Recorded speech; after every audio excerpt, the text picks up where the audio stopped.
mengapa persembahan Kain tidak diindahkan? Karena kalau saya perhatikan, cerita Kain dan Habel itu seringkali dipakai oleh guru-guru sekolah minggu, bahkan juga para pengajar atau aktivis-aktivis yang mau mencari dana. Dia katakan apa? Lihat itu Kain, persembahannya tidak diindahkan karena dia tulus, ya, persembahannya kurang bagus. Nah, kan itu kan seperti tadi sudah disinggung. Karena itu, nah orang cari dana baca teks ini, oh kita harus seperti Habel mempersembahkan yang terbaik untuk Tuhan.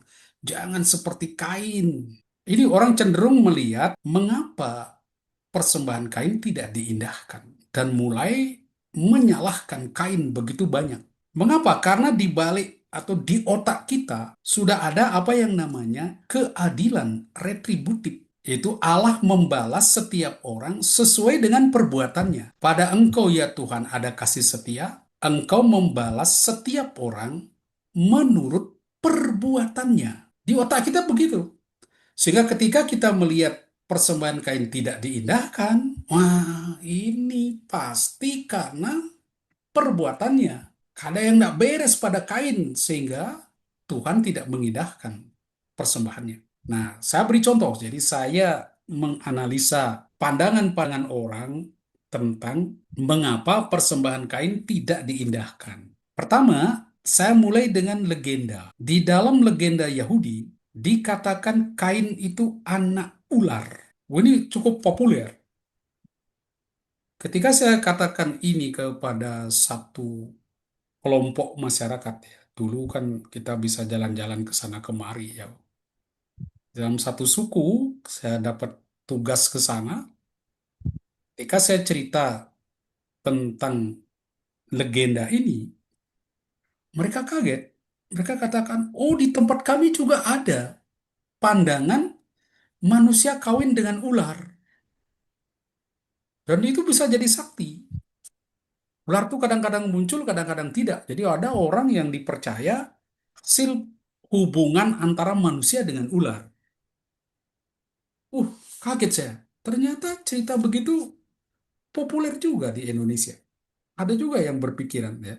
Ternyata film-film horor di Indonesia itu suka sekali pakai ular-ular begitu, ular terus di apa itu berhubungan dengan manusia lalu menjadi anak yang sakti. Ah, ternyata ada. Dan kalau Anda baca di 1 Yohanes 3:12, coba Yohanes 3:12, di situ dikatakan begini, bukan seperti Kain yang berasal dari si jahat dan membunuh saudaranya. Di balik kata berasal dari si jahat, itu sebetulnya ada legenda ini.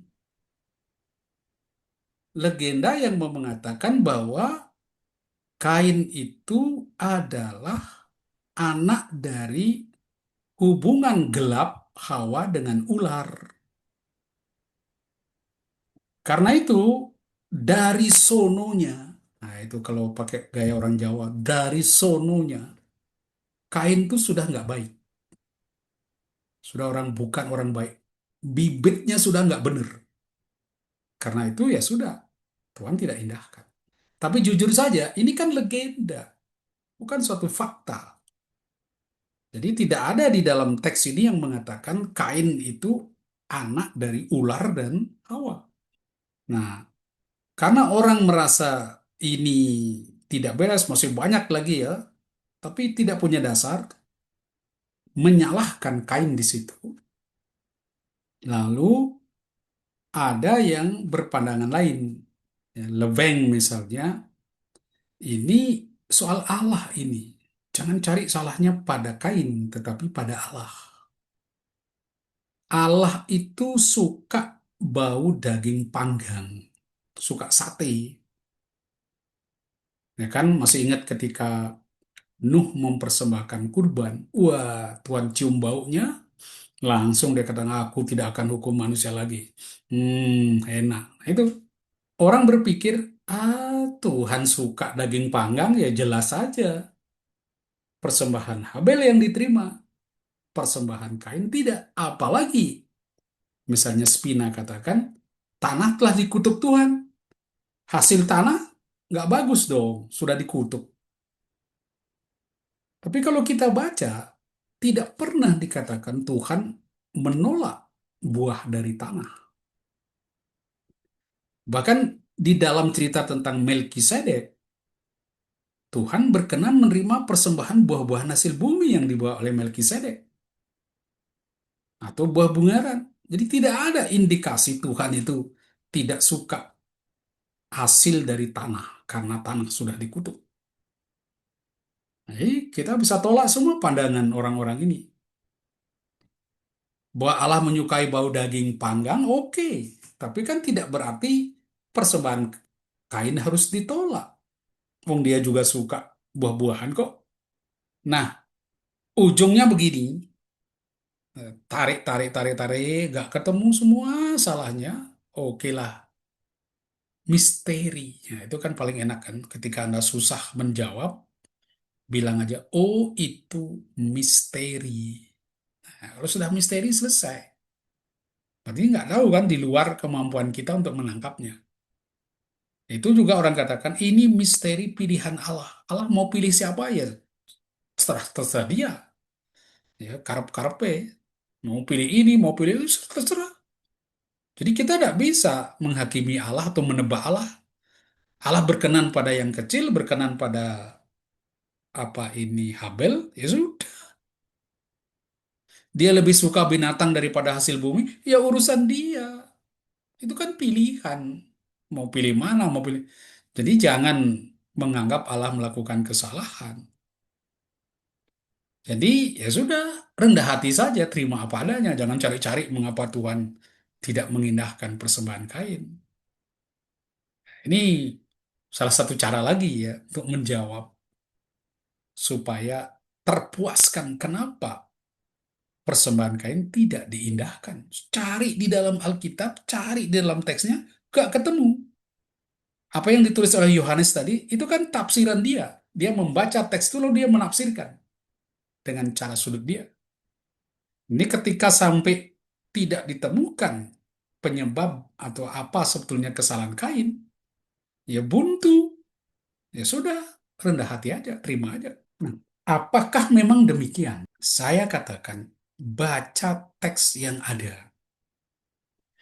Kuncinya tuh sebetulnya di sini, di ayat 4 dan 5. Di situ Anda baca, Tuhan mengindahkan dalam bahasa Ibrani itu Sa'ah, Habel, dan kurban persembahannya itu. Tetapi Kain dan kurban persembahannya tidak diindahkan. Lalu hati Kain menjadi sangat panas dan wajahnya muram. Jadi dia tidak dipakai Tuhan menerima kurban persembahan Kain dan Habel. Dia pakai mengindahkan Sa'ah. Jadi ada permainan kata yang bagus sekali di dalam teks ini. Jadi Tuhan Sa'ah.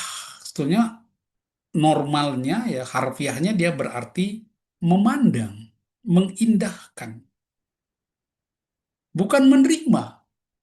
Dia tidak pakai Tuhan menerima persembahan Kain dan persembahannya, tapi memandang. Dan dia tidak pakai kata mengambil lakah. Nah, banyak sekali dipakai dalam Alkitab. Di sini dia hindari. Padahal lazimnya pemberian orang itu diterima, diambil pakai lakah. Nah, dengan memilih kata sa'ah, memandang,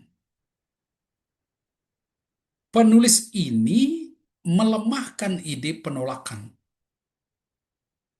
Jadi dia sebetulnya Tuhan itu tidak menolak Kain dan persembahannya, tetapi tidak mengindahkan, lebih ringan.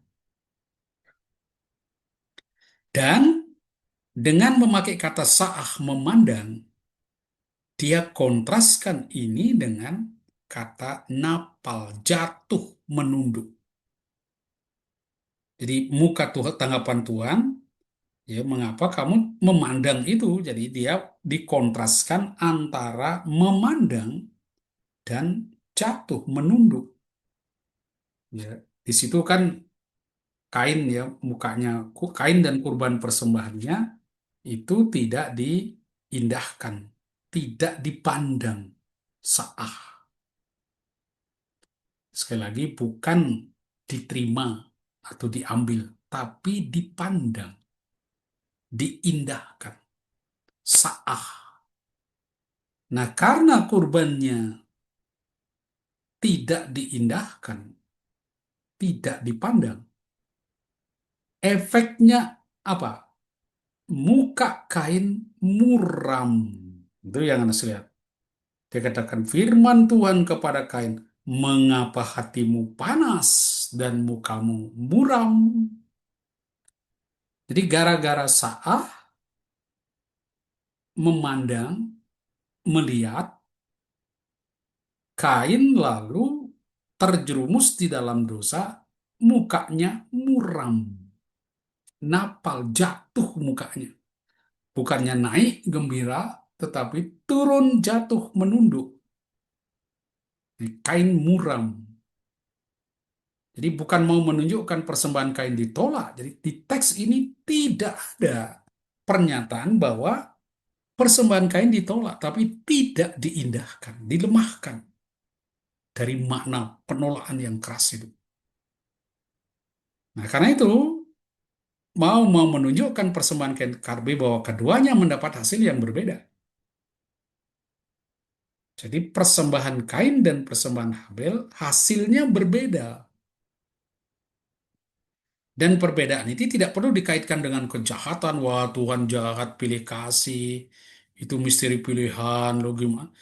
Bukan itu. Di dalam tekanannya. Jadi ada jangan, wah ini ketika dapet, wah tuh Tuhan nggak beres dan sebagainya. Nah itu.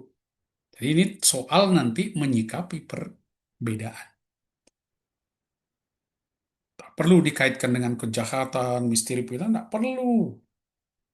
Ini soal bagaimana menyikapi perbedaan. Jadi bukan mau menunjukkan persembahan Kain ditolak, mengapa diterima. Tapi bahwa keduanya mendapat hasil berbeda. Teks itu cuma mau mengatakan dibuat Kain dan Habel itu mau menunjukkan bahwa mereka hasilnya berbeda. Satunya diterima, satunya ditolak. Hasilnya beda. Padahal kerjanya barengan.